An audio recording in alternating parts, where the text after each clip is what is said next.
Hi, welcome back to Books with Busha. I have a book I'm reading today that's been around for a really long time, probably more than 75 years. That's a long time. That's pretty old. And it's called Caps for Sale. This was a book that your dad loved, Owen, Tommy, and Scarlett, when he was a little boy, and he'd have me read it to him over and over again. And it's a tale of a peddler. There's some monkeys and their monkey business. I hope that you like this book. It's written by S4 Slabdakina. I'm sure that I just butchered the name. That's who it's by. Pretty neat, huh? All right, Caps for Sale. Here we go.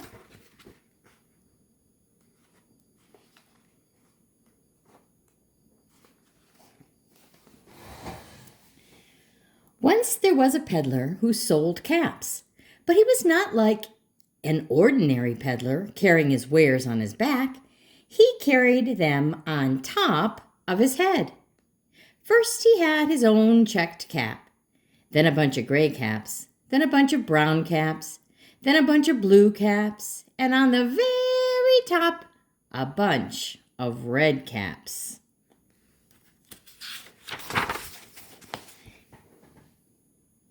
He walked up and down the streets, holding himself very straight so as not to upset his caps.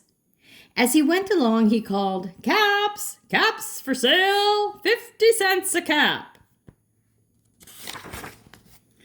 One morning, he couldn't sell any caps. He walked up the street and he walked down the street, calling, "Caps! Caps for sale! 50 cents a cap!" But nobody wanted any caps that morning. Nobody wanted even a red cap. He began to feel very hungry, but he had no money for lunch. "I think I'll go for a walk in the country," said he, and he walked out of town slowly, slowly, as to not upset his caps.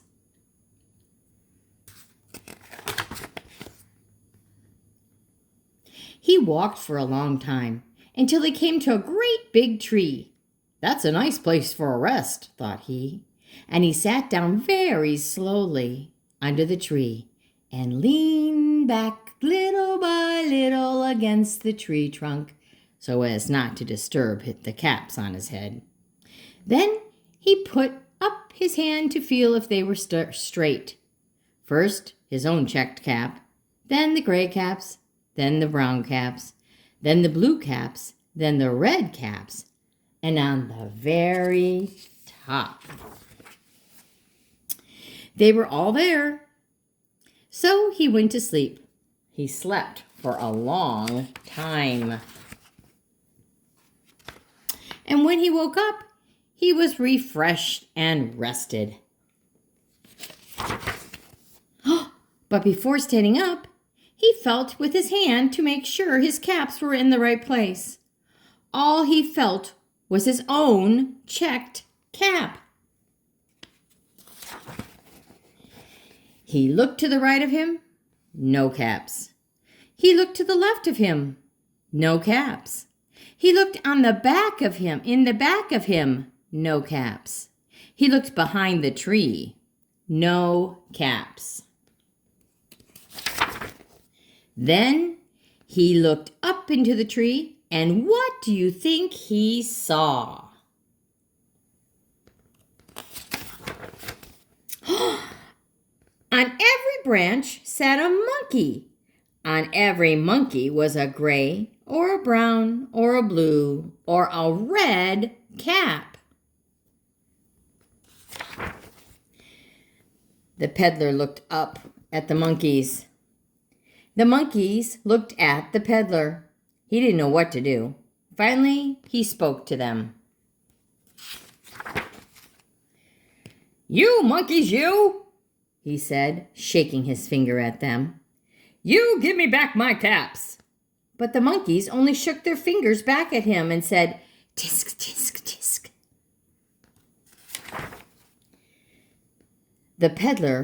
This made the peddler angry. So he shook both hands at them and said, "You monkeys, you! You give me back my caps! But the monkeys shook both their hands back at him and said, "Tisk, tisk, tisk." Now, he felt quite angry. He stamped his foot and he said, "You monkeys, you! You better give me back my caps." But the monkeys only stamped their feet back at him and said, "Tisk, tisk, tisk." By this time, the peddler was really very, very angry. He stamped both feet and shouted, "You monkeys, you! You must give me back my caps." But the monkeys only stamped both their feet back at him and said, "Tisk, tisk, tisk." At last, he became so angry that he pulled off his own cap and he threw it on the ground and began to walk away. But then each monkey pulled off his cap, and all the gray caps and all the brown caps and all the blue caps and all the red caps came flying down out of the tree. So the peddler picked up his caps. He put them back on his head, first his own check cap, then the gray caps, then the brown caps, then the blue caps, then the red caps on the very top. And slowly, slowly, he walked back to town calling, "Caps! Caps for sale! 50 cents a cap!" The end.